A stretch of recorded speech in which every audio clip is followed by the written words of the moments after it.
At 02:30 hours on the morning of October 25, 1944, Commander Richard O'Kane stood on the bridge of USS Tang, watching two torpedoes streak through the dark water of the Formosa Strait. One torpedo ran straight and true toward a damaged Japanese cargo ship. The other torpedo curved left. Its gyroscope had failed. The torpedo was running in a circle. It was coming back toward Tang. O'Kane was 33 years old. Naval Academy graduate class of 1934, 11 months commanding Tang. In those 11 months, across 4 completed war patrols, his submarine had sunk more Japanese ships than any boat in the Pacific Fleet. The Navy's leadership had called submarines a waste of resources before the war. The surface admirals called them sewer pipes. Admiral William Leahy, who would become Chief of Staff to President Roosevelt, had declared in 1937 that submarines were obsolete weapons with no role in modern naval warfare. Admiral Harry Yarnell stated that submarines would be useful only for reconnaissance and coastal defense. They lacked the range, speed, and firepower to operate effectively in the vast Pacific. When O'Kane had graduated from submarine school at New London in 1938, his classmates wondered why any officer would volunteer for a weapon the Navy did not believe in. The submarine service was where careers went to die. Officers who wanted to make admiral-commanded battleships or carriers. Officers who wanted combat glory served on destroyers or cruisers. Officers who could not get better assignments ended up on submarines. O'Kane explained it was not about belief, it was about capability. His classmates wanted to know what capability a submarine had that a battleship or carrier did not. O'Kane said submarines could approach unseen, strike without warning, and disappear before the enemy could respond. A battleship announced its presence from 20 miles away. A carrier needed clear weather and daylight to operate effectively. A submarine could hunt day or night, in any weather, in any sea state. The surface admirals disagreed. They pointed to World War I, where German U-boats had sunk merchant ships, but had not changed the strategic balance. The Allies had defeated Germany despite losing millions of tons of shipping to submarines. Convoys and escorts had proven effective against submarine attacks. Sonar technology had made submarines vulnerable to detection and destruction. Modern naval warfare would be decided by surface engagements and carrier battles, not by underwater raiders sneaking around in the dark. The Navy had built submarines anyway, but they had built them wrong. American submarine doctrine in 1941 emphasized scouting for the fleet, not independent operations against enemy commerce. Submarines would locate enemy warships and report their positions. They would screen for enemy submarines. They would conduct reconnaissance of enemy ports and bases. Sinking merchant ships was considered ungentlemanly warfare, suitable for Germans but beneath American honor. They had built the submarines as reconnaissance platforms. The Navy had 111 submarines by December of 1941. In the Pacific, 55 fleet submarines and 18 older S-class boats were available for combat operations. They represented less than 2% of the fleet's total strength. Every admiral who mattered had come up through battleships or carriers. Submarine officers were considered technical specialists, not warriors. They would scout for the real Navy, report enemy positions, maybe sink a cargo ship if they got lucky. No submarine in history had ever changed the outcome of a war. The United States had 284,427 men in the Navy when the war started. Approximately 16,000 would serve on submarines during the entire war. The submarine service could not compete with the prestige of surface ships. When a destroyer sank an enemy vessel, the entire crew watched it happen. When a carrier launched strikes, hundreds of men participated in the victory.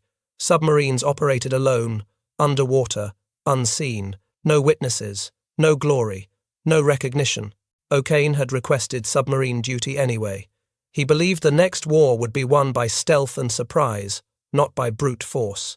The surface admirals disagreed. The Mark 14 torpedo carried by every American submarine had been designed in 1931. It weighed 3,280 pounds. It carried a 663-pound warhead. It could travel 4,600 yards at 46 knots. On paper, it was the most sophisticated torpedo in any navy. In reality, it was the worst weapon system deployed by any major power in World War II. The Mark 14 had 4 fatal defects. First, it ran 10 feet deeper than set. Second, its magnetic exploder fired prematurely, or not at all. Third, its contact exploder crumpled on impact instead of detonating. Fourth, its gyroscope could fail, causing the torpedo to run in a circle and return toward the firing submarine. These defects were not discovered during peacetime testing because the Bureau of Ordnance had refused to conduct live-fire tests with actual warheads. Torpedoes cost $10,000 each in 1930 Depression-era dollars. That was more than twice the annual salary of a Navy captain. The Bureau considered it wasteful to blow up expensive torpedoes during testing. They tested with dummy warheads that could be recovered from the ocean floor, refurbished, and used again. The dummy warheads had different weight distribution than live warheads. The balance was wrong. The center of gravity was wrong. The hydrodynamics were wrong. But the Bureau insisted the tests were adequate. They had fired thousands of practice torpedoes over 10 years. The Mark 14 worked perfectly in tests. Any problems in combat must be the fault of submarine commanders who did not know how to use their weapons properly. The Bureau had another reason to avoid live fire testing. If live tests revealed problems with the Mark 14, the Bureau would have to admit they had spent millions of dollars developing a defective weapon. Careers would be ruined. Reputations would be destroyed. Congressional investigations would follow. It was easier to declare the weapon perfect and blame any failures on incompetent submariners. O'Kane learned the hard way on December 7, 1941. He was executive officer aboard USS Argonaut on patrol near Midway Island. That evening, Argonaut surfaced and heard gunfire. Japanese destroyers were shelling Midway Island. The next day, O'Kane received orders transferring him to a new submarine being commissioned, USS Wahoo, under Lieutenant Commander Marvin Kennedy. When Dudley Morton took command of Wahoo in early 1943, O'Kane served as his executive officer through 5 war patrols. Wahoo became legendary. Morton and O'Kane developed aggressive tactics that other submarine commanders studied and copied. Morton commanded from the conning tower, where he could see through the periscope and make tactical decisions instantly. O'Kane ran the approach from the control room, managing depth, speed, and course. They communicated constantly, adjusting tactics in real time as situations developed. Morton believed submarines should hunt like wolves, not hide like rabbits. He attacked on the surface whenever possible, using Wahoo's superior speed and radar to close on targets. He closed to point-blank range, often less than 800 yards, where even defective torpedoes had a better chance of working. He pursued crippled ships until they sank, firing torpedo after torpedo until the target went under. Other submarine commanders considered Morton reckless. They predicted Wahoo would be sunk within 6 months. Morton considered them cowards. He predicted cautious submarines would return to port with full torpedo loads and empty war patrol reports. Morton was right. Wahoo sank 20 ships in 6 patrols. But even Wahoo suffered from torpedo failures. During Wahoo's 6th patrol in August of 1943, 10 torpedoes definitely broached, had erratic runs, or were duds. Morton filed detailed reports describing the failures. The Bureau of Ordnance blamed the submarine commanders. They said the failures were caused by poor shooting, incorrect depth settings, or faulty maintenance. They refused to admit the torpedo design was flawed. Across the Pacific, every American submarine commander was reporting identical problems. Torpedoes ran too deep. Torpedoes exploded prematurely. Torpedoes hit the target and failed to detonate. Torpedoes ran in circles and threatened to sink their own submarines. The Bureau of Ordnance ignored every report. Submarine officers began deactivating the magnetic exploder without authorization. They could not fix the depth problem or the contact exploder problem or the gyroscope problem, but they could eliminate the magnetic exploder that was causing premature detonations. The unauthorized modifications were a court-martial offense.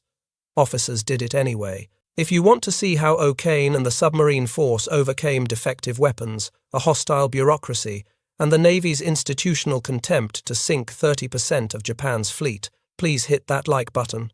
It helps us share more forgotten stories like this, and please subscribe if you haven't already. Back to O'Kane. By March of 1943, 15 months into the war, American submarines had sunk fewer than 150 Japanese ships. The entire submarine force of 111 boats was achieving what 3 aircraft carriers could accomplish in a month. Admiral Ernest King, Chief of Naval Operations, was losing patience. He had fought against the submarine advocates before the war. Now the submarines were proving him right. They were expensive, ineffective, and unable to project power. King ordered a review of submarine operations. The review confirmed what submarine commanders had been reporting since Pearl Harbor. The Mark 14 torpedo was defective. The Bureau of Ordnance finally agreed to conduct live fire tests in August of 1942. They fired torpedoes at underwater nets in Hawaii. Every torpedo ran exactly 10 feet deeper than set. The depth control mechanism was miscalibrated. It had been miscalibrated since 1931. The Bureau of Ordnance issued new depth settings. Submarine commanders were instructed to set their torpedoes 10 feet shallower than the target's draft. This fixed the depth problem. The magnetic exploder was deactivated fleet-wide on June 24, 1943, by order of Admiral Nimitz.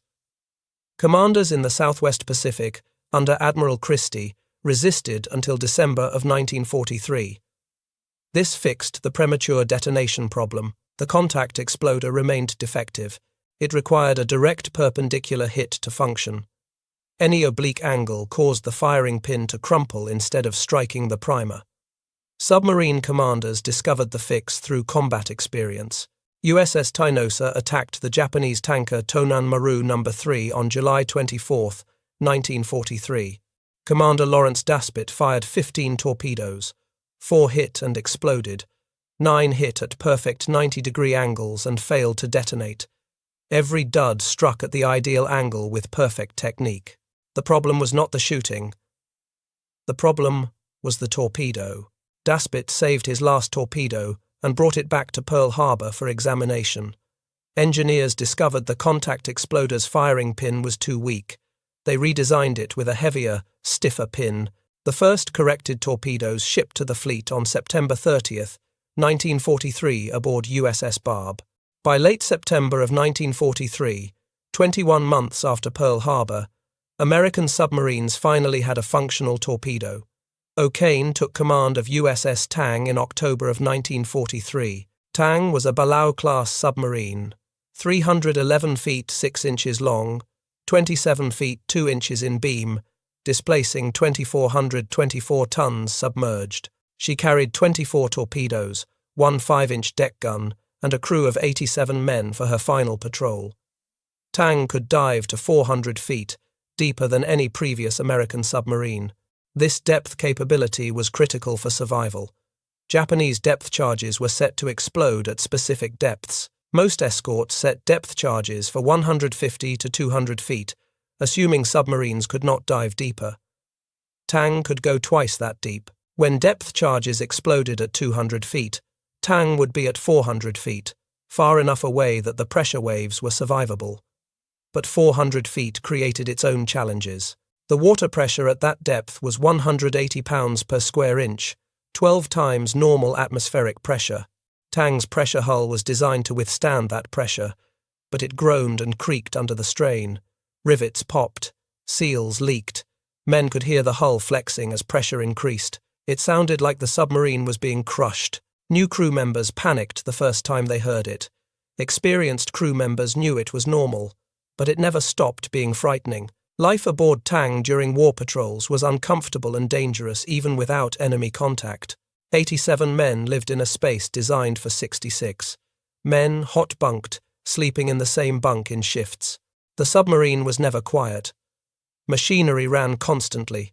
Diesel engines when surfaced, electric motors when submerged, pumps, fans, air compressors, the air conditioning system that removed carbon dioxide and added oxygen. All of it made noise. Sleep was difficult. The crew worked 6-hour watch cycles. 6 hours on watch, 6 hours off watch, but the 6 hours off included time for eating, maintenance, and personal hygiene. Actual sleep time was 4 hours if you were lucky.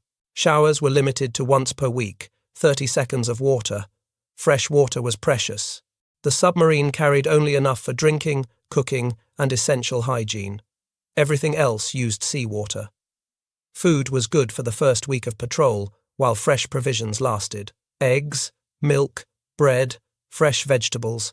Then it was canned food for the next 6 weeks. Powdered eggs, canned milk, canned vegetables, canned meat. The cooks did their best, but canned food tastes like canned food, no matter how you prepare it. The submarine carried 60 days of food. Patrols typically lasted 40 to 50 days, including transit time to and from the patrol area. That left a small margin for extended operations or delayed returns. The crew was divided into departments. The engineering department ran the engines and motors. The torpedo department maintained weapons and handled loading. The deck department managed the submarine's operations, navigation, and watch-standing. The radio and radar operators were specialists who reported directly to the captain. Every man had to qualify in submarines, learning every system aboard. In an emergency, any crew member might need to operate equipment outside his specialty. Cross-training was mandatory. Tang's crew was exceptionally well-trained. O'Kane drilled them constantly. Emergency procedures, damage control, firefighting, flooding response, torpedo loading, battery charging, navigation. Every task had to be performed faster and better than any other submarine in the fleet. The crew grumbled about the constant drilling. Then they went into combat and understood why. Their training kept them alive. Every American submarine had better sonar than Japanese destroyers. Every American submarine had better radar than Japanese cruisers. Every American submarine had better fire control computers than any surface ship in the Japanese Navy. These advantages had been meaningless when the torpedoes did not work. Now, they mattered. Tang's first war patrol began in January of 1944. O'Kane's orders were to patrol the waters between Japan and the Philippines. He was hunting Japanese cargo ships, tankers, and transports. The ships carried oil from the Dutch East Indies, rubber from Malaya, rice from Indochina, iron from China, and coal from Manchuria. Japan's entire war machine depended on ships carrying raw materials from conquered territories to the home islands. Japan started the war with 6 million tons of merchant shipping. The fleet consisted of approximately 2,300 vessels, ranging from small coastal freighters of a few hundred tons to massive tankers of 10,000 tons or more. The fleet included specialized ships for different cargoes. Tankers carried oil and petroleum products.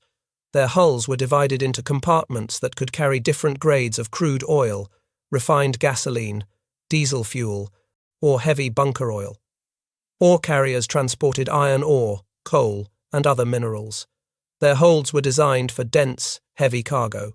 Standard cargo ships carried everything else: rice, rubber, timber, manufactured goods, ammunition, military equipment. Transport ships carried troops.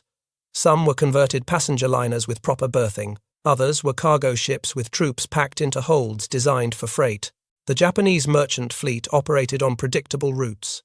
Tankers ran from the Dutch East Indies through the South China Sea to Japan. Ore carriers ran from Malaya and the Philippines. Rice ships ran from Indochina and Formosa.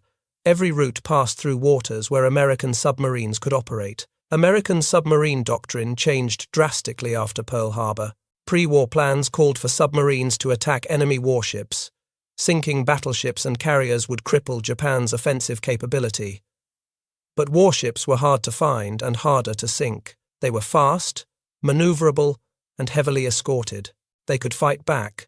A submarine that attacked a warship faced immediate counterattack from escorts. Merchant ships were different. They were slow, traveling at 8 to 12 knots. They were predictable, following established routes.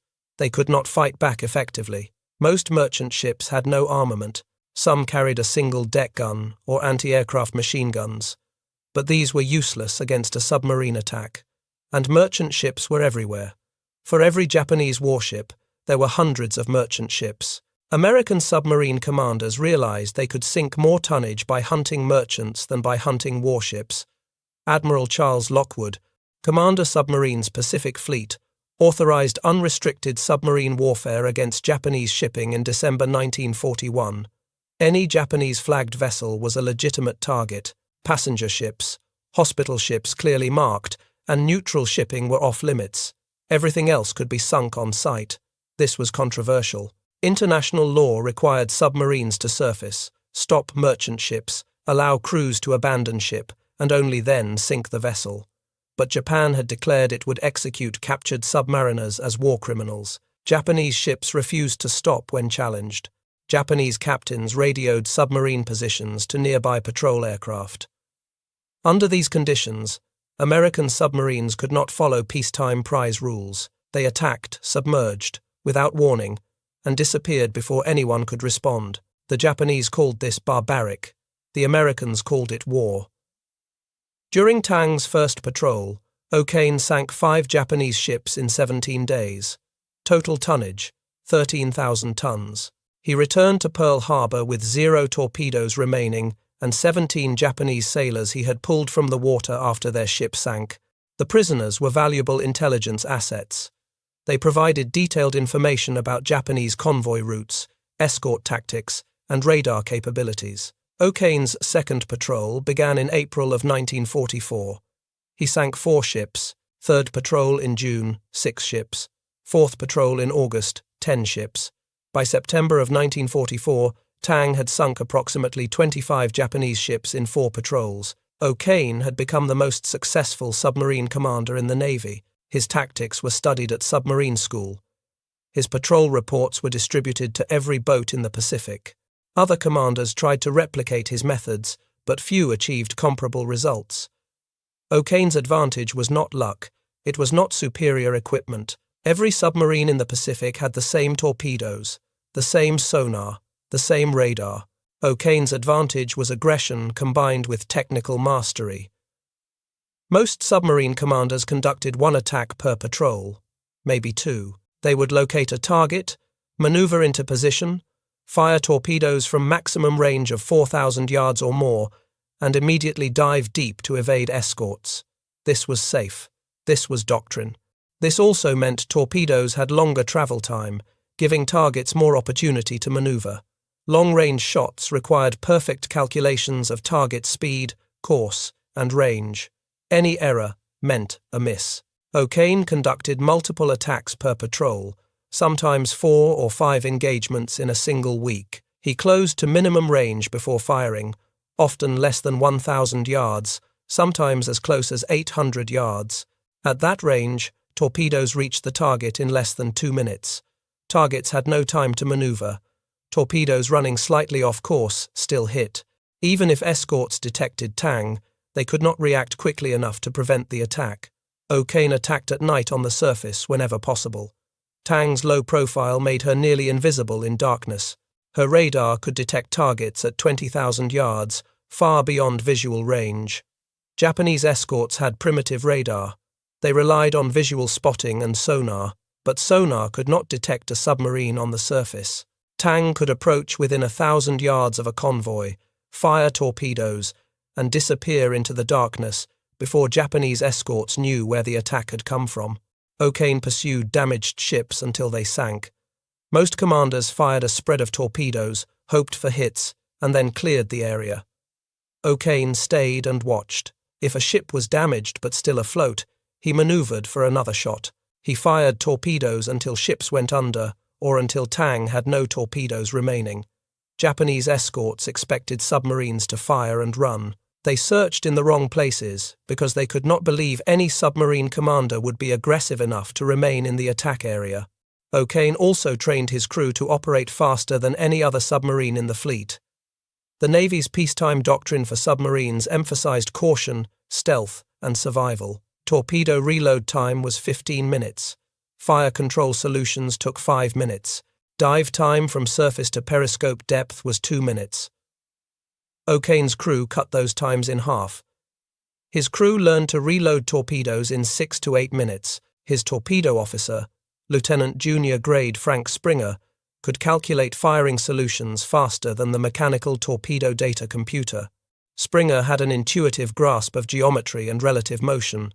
He could look at a target's bearing rate and know instantly what course and speed to set. His solutions were more accurate than the computer's calculations. O'Kane trusted Springer completely. The The radar operator, radioman First Class Floyd Cavalli, could identify ship types by their radar signature alone. A tanker's superstructure produced a different radar return than a cargo ship. A destroyer's profile looked different from a transport. Cavalli could tell O'Kane what type of ships were in a convoy before anyone could see them through a periscope.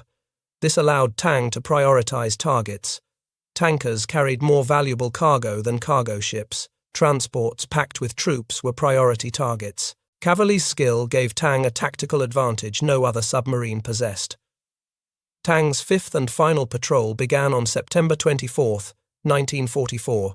O'Kane's orders were to interdict Japanese shipping in the Formosa Strait and the waters between Formosa and the China coast. Intelligence indicated heavy traffic as the Japanese were reinforcing their garrison in the Philippines before the expected American invasion. General Douglas MacArthur was planning to return to the Philippines in October. The Japanese knew it. They were rushing troops, equipment, and supplies to defend the islands. Every transport that reached the Philippines meant more American casualties when the invasion began. Every tanker that delivered fuel meant more Japanese aircraft in the sky. Every cargo ship that arrived meant more ammunition for Japanese defenders. Tang's mission was to stop those ships. Tang transited through the Luzon Strait and entered her patrol area on October 10th. The Formosa Strait was one of the most dangerous submarine operating areas in the Pacific. The strait was only 100 miles wide at its narrowest point. Shallow water restricted diving depth. Japanese air bases on Formosa and the Chinese mainland could scramble aircraft within minutes of a submarine sighting. Japanese patrol boats operated constantly. The confined waters meant escorts could search more effectively.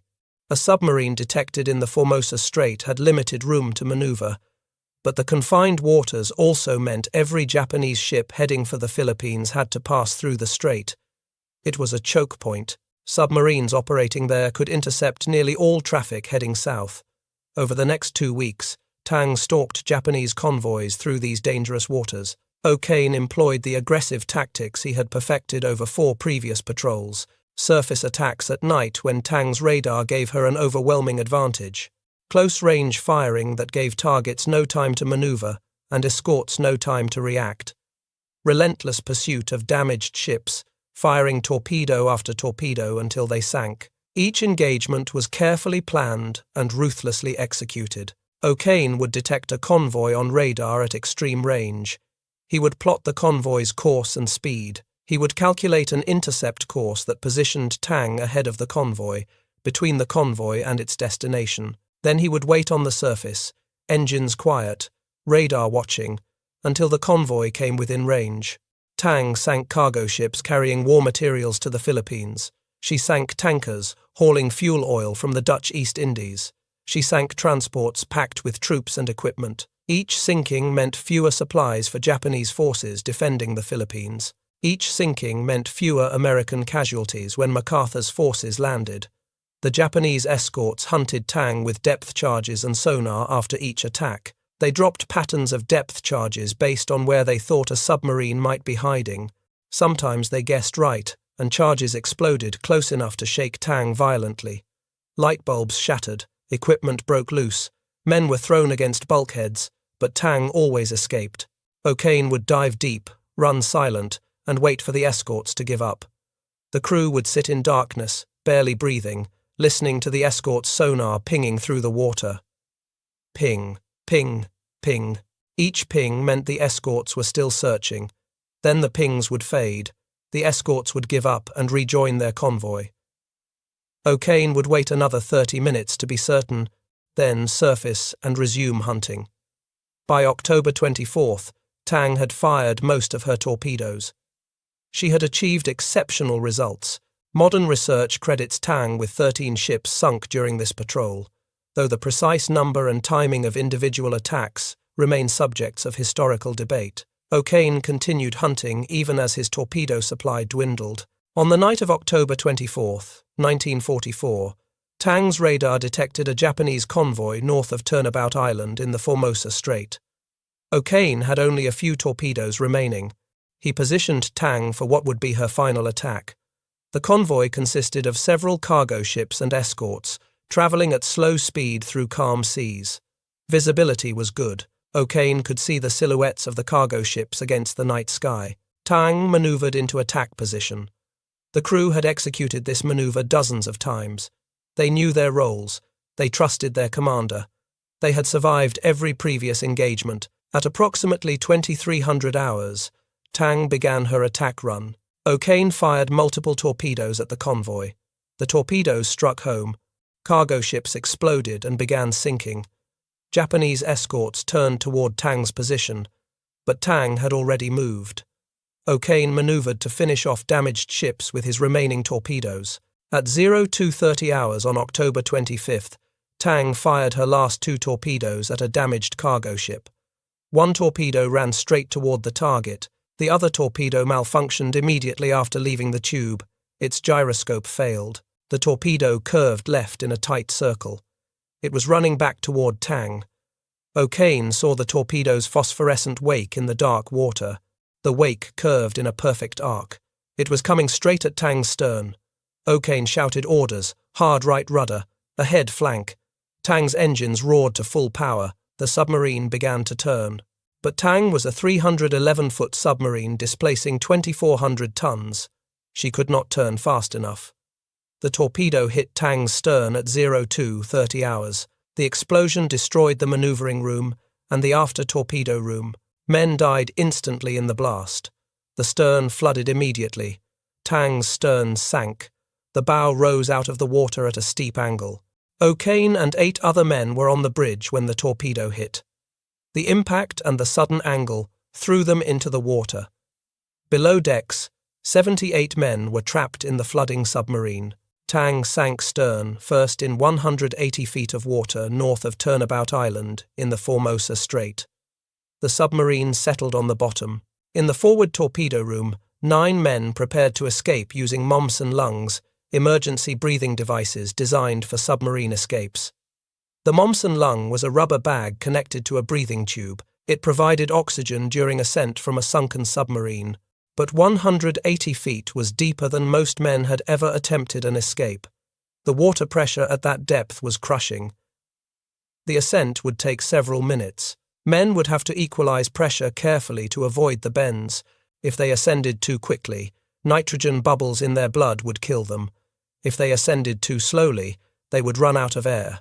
The 9 men entered the escape trunk. They flooded the compartment. The pressure equalized. They opened the outer hatch. One by one, they swam toward the surface 180 feet above. The ascent took forever. The water was black. The men could not see the surface. They could only swim upward and hope. 5 men survived the ascent. 4 men, including O'Kane, survived in the water long enough to be picked up by a Japanese escort vessel. The Japanese did not immediately realize they had captured Americans. In the dark, they assumed the survivors were Japanese sailors from the sunken cargo ships. When dawn came and the Japanese realized they had captured enemy submariners, the treatment became harsh. O'Kane and the other 3 survivors spent the rest of the war as prisoners in Japanese camps. The conditions were brutal from the start. The Japanese escort that picked them from the water initially treated them as enemy combatants who had just sunk multiple Japanese ships and killed Japanese sailors. The guards beat them. They denied them food and water for days. They kept them in cramped spaces, barely large enough to stand. When the survivors reached Japan, they were sent to Ofuna Interrogation Center near Yokohama. Ofuna was not registered with the International Red Cross. The Geneva Convention did not apply there. Guards told prisoners they could be executed at any time without anyone knowing. Interrogators wanted information about American submarines. What type of sonar did they use? What type of radar? What were their operating procedures? What were their patrol areas? O'Kane refused to answer. The interrogators beat him. They denied him food. They kept him in solitary confinement in a cell too small to lie down in. He still refused. The other Tang survivors refused as well. After weeks at Ofuna, O'Kane and his men were transferred to Omori camp in Tokyo Bay. Omori held Allied prisoners of war from multiple services. The camp was overcrowded, filthy, and disease-ridden.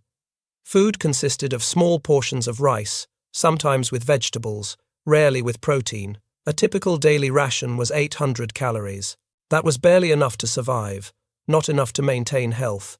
Men lost weight rapidly, muscles atrophied, teeth fell out from scurvy, disease spread constantly, dysentery, beriberi, pneumonia, tuberculosis. The camp had no medical supplies. Sick men either recovered on their own or died. Guards were abusive without cause or warning. They would beat prisoners for bowing incorrectly, for not bowing quickly enough, for looking at a guard, for not looking at a guard. The rules changed daily. What was permitted one day was forbidden the next. Guards enforced arbitrary rules with fists and clubs. O'Kane watched one of his men, motor machinist's mate first class Jesse da Silva, die from complications of malnutrition and abuse. Da Silva had survived Tang's sinking. He had survived the escape from 180 feet depth. He had survived the initial captivity. But he could not survive the slow starvation and disease of Omori. O'Kane blamed himself. He was the captain. His men were his responsibility. He had led them into combat and they had followed. Now one was dead, and O'Kane could do nothing to save him. The other two Tang survivors, Lieutenant Junior Grade Lawrence Savadkin and Torpedoman's mate second class Floyd Cavalli, survived the captivity. So did O'Kane. But survival came at a cost measured in pounds of lost body weight and permanent damage to health. When American forces liberated Omori in late August of 1945, O'Kane weighed 88 pounds. He could barely walk. His body was ravaged by malnutrition and disease. But he was alive. Tang's 5th Patrol had brought her total sinkings to 33 ships, totaling 116,454 tons. That remained the record for most tonnage sunk by a single American submarine in World War II. No other submarine came close. O'Kane received the Medal of Honor on March 27, 1946, from President Harry Truman for his actions during Tang's final patrol. The citation described his aggressive tactics, his tactical brilliance, and his willingness to press attacks despite extreme danger. After the war, O'Kane continued serving in the Navy. He commanded Submarine Division 32. He worked in submarine development, helping design the next generation of submarines. He trained new commanders, passing on the lessons he had learned the hard way in combat. He retired as captain in July of 1957, with advancement to Rear Admiral on the retired list. During the war, American submarines comprised less than 2% of the Navy, but accounted for 30% of all Japanese ships sunk. They sank 1,113 Japanese merchant ships, totaling 4.78 million tons, according to the Joint Army-Navy Assessment Committee. They sank 201 Japanese warships, including 8 aircraft carriers, 1 battleship, and 11 cruisers. The submarine force suffered the highest casualty rate of any American service. 52 submarines were lost during the war. 3,505 men died. That was 22% of all submariners who served. Every submarine that went on patrol knew it might not return. Every man who climbed through the hatch knew he might never climb back out, but their impact was disproportionate to their numbers. Japan entered the war dependent on imported resources. The home islands had no oil except tiny fields producing less than 10% of requirements. Iron ore had to be imported from Malaya and the Philippines. Coal came from Manchuria and China. Rubber came from the Dutch East Indies. Rice came from Indochina, Formosa, and Korea.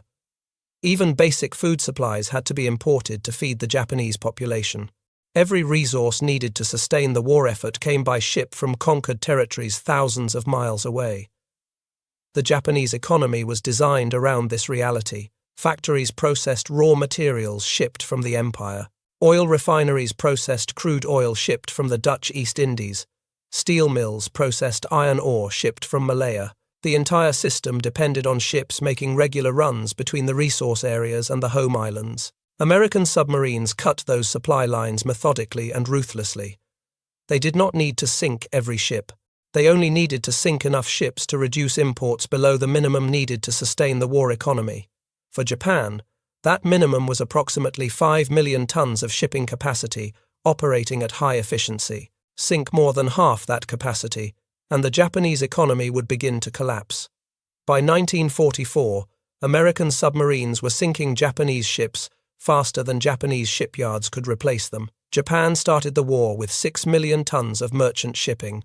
By mid-1944, despite building new ships constantly, Japan had less than 4 million tons remaining. By mid-1945, Japan had less than 2 million tons. The effects cascaded through the Japanese economy. Oil imports collapsed first. In 1941, Japan imported 50 million barrels of oil. In 1944, they imported less than 10 million barrels. In early 1945, oil imports ceased completely. Without oil, the Japanese Navy could not operate. The combined fleet, which had terrified the Pacific in 1941 and 1942, spent 1945 tied up in port because there was no fuel to operate. When the battleship Yamato sortied for her final mission in April of 1945, she carried just enough fuel for a one-way trip. There was no fuel to bring her back. Without oil, the Japanese Air Force was grounded. Pilots trained in 1944 and 1945 received minimal flight time because there was no aviation fuel for training. When they flew combat missions, they were so poorly trained that American pilots called them targets, not opponents. Without oil, Japanese factories could not produce weapons or ammunition. Factory output collapsed. In 1941, Japanese factories had produced 2,300 aircraft per month. By early 1945, production had dropped below 500 aircraft per month, despite desperate attempts to increase output. The problem was not factory capacity. The problem was no fuel to run the factories and no aluminum or steel to build aircraft because the cargo ships carrying those materials had been sunk by American submarines. Food imports collapsed next. Japan imported 60% of its rice and nearly all its protein from the empire. As shipping tonnage declined, the military got priority for remaining capacity. Food imports were cut. By mid-1945, the average Japanese civilian was receiving 1,200 calories per day, barely enough to survive. Urban populations were starving. Rural populations had local rice production but no tools or fertilizer because those items came by ship from other parts of the empire. The Japanese government implemented rationing in 1942. By 1945, rations had been cut multiple times. The official ration provided subsistence, not nutrition. The black market flourished, but prices were beyond what most people could afford. If the war had continued into 1946, mass starvation would have occurred. American submarines had strangled Japan completely. The Strategic Bombing Survey conducted after the war concluded that the submarine blockade was the decisive factor in Japan's defeat. The survey's report on oil stated that the contribution of bombing against oil was negligible because the war had already been won by the blockade. Japanese oil imports tell the story. In 1944, Japan expected to import 28.5 million barrels of oil from the southern zone. They actually imported only 4.9 million barrels. That was an 82% shortfall. By April of 1945, oil imports ceased completely. Without oil, the Japanese Navy could not operate. Without oil, the Japanese Air Force was grounded. Without oil, Japanese factories could not produce weapons. Without oil, Japanese civilians froze in winter and starved year-round. The submarines did what the surface fleet could not do, and what strategic bombing could not accomplish. They isolated Japan from the resources needed to continue fighting. The weapon system the Navy had dismissed before the war became the decisive factor in Japan's defeat. The admirals who had called submarines sewer pipes never admitted they were wrong.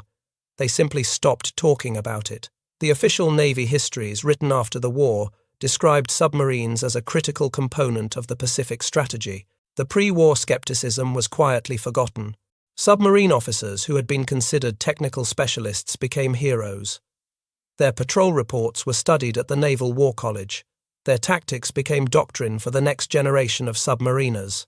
The Mark 14 torpedo that had failed so catastrophically in the first 21 months of the war was praised in post-war assessments as a sophisticated weapon system that gave American submarines a decisive advantage once it was fixed. No one mentioned it had taken 21 months of combat losses and submarine commander initiative to fix problems that should have been discovered during peacetime testing. O'Kane wrote a book about his experiences in 1977. The book was titled Clear the Bridge, a reference to the command given before diving. It described Tang's war patrols in technical detail. The book became required reading at submarine school and remains in print today. O'Kane also worked with the Navy to develop improved submarine tactics for the Cold War. The aggressive approach he had pioneered against Japanese convoys was adapted for operations against Soviet shipping. The principles remained unchanged. Submarines still operated alone. They still attacked from concealment. They still required commanders willing to accept risk in pursuit of decisive results. O'Kane died on February 16, 1994, in Petaluma, California. He was 83 years old. By then, the submarine force he had helped create had evolved beyond recognition. Nuclear submarines could remain submerged for months. They could launch ballistic missiles capable of destroying entire cities. They carried firepower equal to entire World War II fleets. But the tactical principles remained unchanged. Aggression mattered more than caution. Initiative mattered more than doctrine. Results mattered more than survival. USS Tang was never salvaged. She remains at the bottom of the Formosa Strait, in 180 feet of water, at coordinates 25 degrees, 25 minutes 53 seconds north, 119 degrees, 56 minutes, 24 seconds east. Her exact condition is unknown. No expedition has successfully located and documented the wreck. The submarine that sank more Japanese tonnage than any other boat in the Pacific Fleet lies forgotten on the seafloor where she sank 79 years ago. But her legacy has not been forgotten. Every submarine commander in the United States Navy studies O'Kane's patrol reports. Every submarine officer learns the lessons Tang demonstrated through 4 successful patrols and 1 final mission that ended in tragedy. The lessons are simple but profound. Technology matters, but only if it works. The Mark 14 torpedo was sophisticated on paper but useless in combat until its defects were fixed. Bureaucracy can kill as surely as the enemy. The Bureau of Ordnance's refusal to conduct proper testing and its denial of field reports cost American submarines 21 months of reduced effectiveness and countless lost opportunities. Leadership matters more than numbers.